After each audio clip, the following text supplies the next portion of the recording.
Education point study में आप सभी का स्वागत है। तो ये इस चैप्टर का ये दूसरा पार्ट है। पहले पार्ट में हम पढ़ चुके हैं क्लास 12 अध्याय 1 ईंटें मनके तथा अस्थियाँ। इसके बारे में हम पहले पार्ट में पढ़ चुके हैं। ये हमारा सेकंड पार्ट है, इतिहास क्लास 12। तो सेकंड पार्ट में हम ये पढ़ेंगे इस टॉपिक के मोहनजोदारो एक नियोजित शहर। तो मोहनजोदारो जो शहर उसको एक प्लानिंग के द्वारा जो बनाया गया था। तो कैसे बनाया गया था हम देखते हैं। बस्तियों के विभाजन, मतलब वहाँ बस्तियों को अलग अलग पार्टों में बांट रखा था, जैसे कि दुर्ग और निचला शहर। दुर्ग जो पहाड़ी एरिया जो है, जिस पर घर बने हुए हैं या बस्ती बने हुए, उससे कहते हैं दुर्ग। और निचला शहर जो नीचे जो आम लोगों के लिए था, घर द्वार जो भी बस्ती उस्ती जो बनी हुई थी, वो निचला शहर जो कि आम लोगों के लिए था। दुर्ग जो था वो राजा वाजा या कोई बड़े जो लोग हैं उसके लिए था। फिर सेकंड पॉइंट, चबूतरों का निर्माण। तो मोहनजोदारो में चबूतरों का निर्माण करवाया गया था राजाओं द्वारा। समान आकार के ईंटों का प्रयोग, जो वहाँ जो बस्तियों को जो निर्माण किया जा रहा था, तो उसमें एक जैसे ईंटों का प्रयोग किया जा रहा था। नालियों का निर्माण, जैसे घर का पानी नाली के द्वारा बाहर निकलता, तो नालियों का निर्माण किया गया था। नालियों का निर्माण एक ग्रिड पद्धति में की जाती थी। ग्रिड पद्धति मतलब कि जो सभी नाली थी एक दूसरे से जुड़ी हुई थी। और ये अगला पॉइंट, पहले गलियों के साथ नालियों का निर्माण किया गया, फिर उसके आसपास भवनों का निर्माण किया गया। पहले जो गली थी उसके साथ नालियों का निर्माण किया गया, फिर उसके आसपास जो भी घर द्वार है उसका निर्माण किया गया, भवन का निर्माण किया गया। फिर पांचवा पॉइंट देखते हैं, आवासीय भवनों का निर्माण।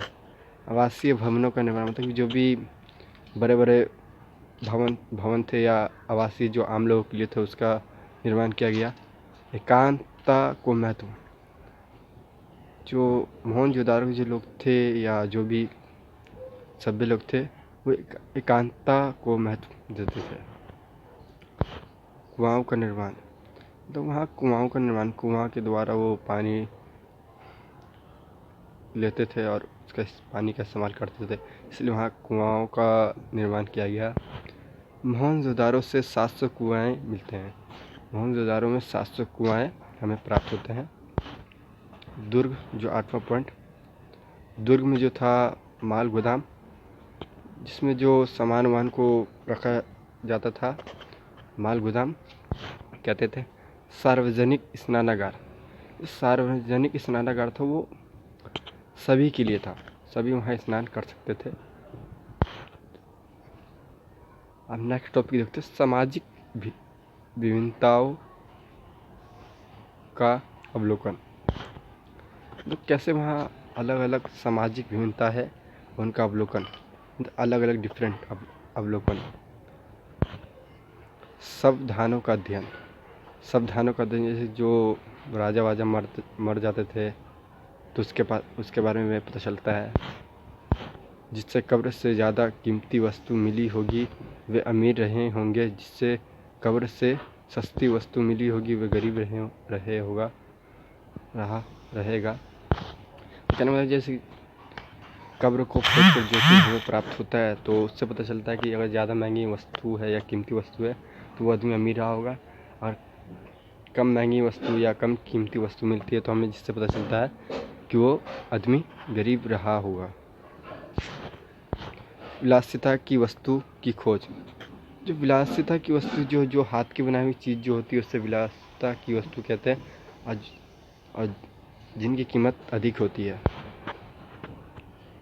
उपयोगी वस्तु, जो अपने दैनिक जीवन में जो मोहनजोदारो के लोग जो इस्तेमाल करते थे या हड़प्पा सभ्यता के लोग इस्तेमाल करते थे, उपयोगी वस्तुएं। चकिया, मृद भांड, सुई, आदि जो उपयोगी वस्तु थी। विलासिता की वस्तु जैसे फ्यून्स के पात्र जो कि एक बहुत ही महंगा वस्तु था। शिल्प उत्पादन के विषय में जानकारी प्राप्त करना ये एक महत्वपूर्ण टॉपिक है। हड़प्पावासी कुशल शिल्प उत्पादक थे। हड़प्पावासी कुशल शिल्प उत्पादक थे। वहाँ के जो हड़प्पावासी के जो लोग थे वो शिल्प का उत्पादन अच्छे से करते थे और वो काम उनको अच्छे से आता था।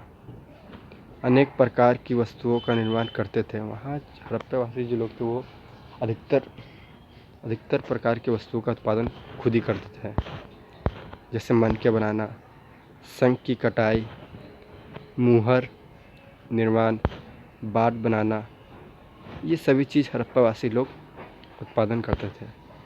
शिल्प उत्पादन में सबसे प्रमुख काम मनके बनाना था। उनके मनके अलग अलग आकार के होते थे, जैसे कि चौकोर, बेलनाकार, गोलाकार, ढोलाकार। मनके बनाने के लिए सेलखरी नामक पत्थर का इस्तेमाल करते थे, जो कि काफ़ी मुलायम होता था। मतलब यहाँ जो वहाँ हड़प्पावासी लोगों का जो महत्वपूर्ण जो काम था वो मनके बनाना था। तो वो अलग अलग आकार के, जैसे चौकोर, बेलनाकार, गोलाकार, ढोलाकार, इन सभी आकार के मनके बनाया करते थे। और मनके बनाने के लिए किस चीज़ का इस्तेमाल करते थे? सेलखरी नामक पत्थर का वहाँ के लोग इस्तेमाल करते थे, जो कि बहुत मुलायम होता है।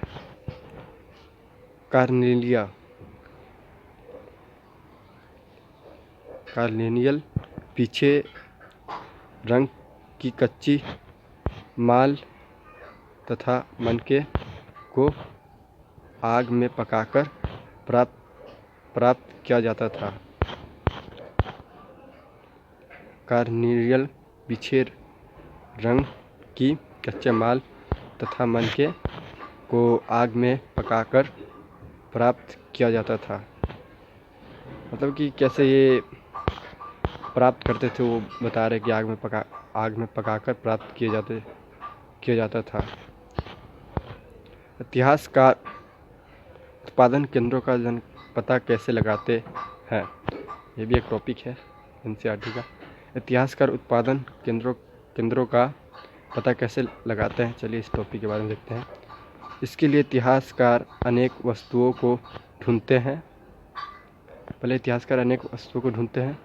जैसे शंख, तावा, अयस्क, कच्चा माल, औजार, अपूर्ण वस्तुएं, त्याग दिया गया माल तथा कूड़ा करकट। इन सभी वस्तुओं की मदद से इतिहासकार पता लगाते हैं उत्पादन केंद्रों का, कि कैसे वस्तु बनी, कहाँ से मटेरियल आया। ये वीडियो यहीं तक था। अब जो इसके बाकी जो आगे टॉपिक है वो नेक्स्ट वीडियो में। This is watching my video. Thank you.